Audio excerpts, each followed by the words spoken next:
तो का हाल बा भाई लोग। अभी अभी एगो ब्रांड वीडियो धनंजय धड़कन जी के जौन किसी राजा सड़िया कमरिया में खोस लेवे दो ओकर टीजर छूटल।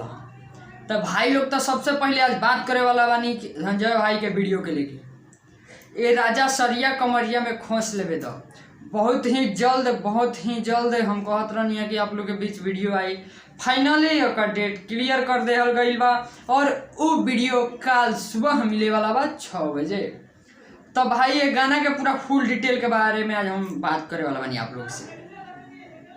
तो सबसे पहले तो बता देहल चाहतनी भाई लोग कि धनंजय धड़कन जी के आप लोग वीडियो के बहुत ज़्यादा इंतजार करत रहनी है। तो वो कल सुबह RVF इंटरटेनमेंट के माध्यम से सुबह 6 बजे रिलीज हो रहा बा और ये वीडियो बहुत ही ब्रांड लेवल के आप लोग देखब तो दिल दहल जाए।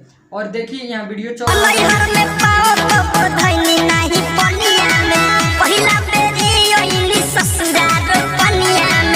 तो बता देल चाहतनी भाई लोग इतना ब्रांड लेवल के ये वीडियो वालों देखनी है अभी चलल बा।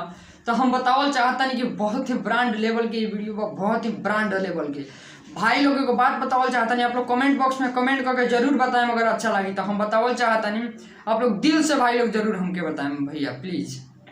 तो बतावल चाहतनी कि ये वीडियो जो आयल बा आप लोग बताएं कि RCA म्यूजिक से कई गुना हटके आयल बा कि ना। और टीजर देख ली लोग तब बताई लो कि आप लोगों के कैसा लागल। कमेंट बॉक्स में कमेंट करके जरूर बताई लो। कल सुबह RVF इंटरटेनमेंट के माध्यम से वीडियो आ रहा बा, बहुत बवाल वीडियो बनावल गल बा, आप लोग समझ सकता नहीं। तो कल सुबह एक देखल ना भूली भाई लोग प्लीज। RVF इंटरटेनमेंट के माध्यम से दिलों के धड़कन धनंजय धड़कन जी के बवाल वीडियो छूट रहा बा। आज टीजर रिलीज भइल बा RVF इंटरटेनमेंट के माध्यम से, आप जाके देख सकता नहीं।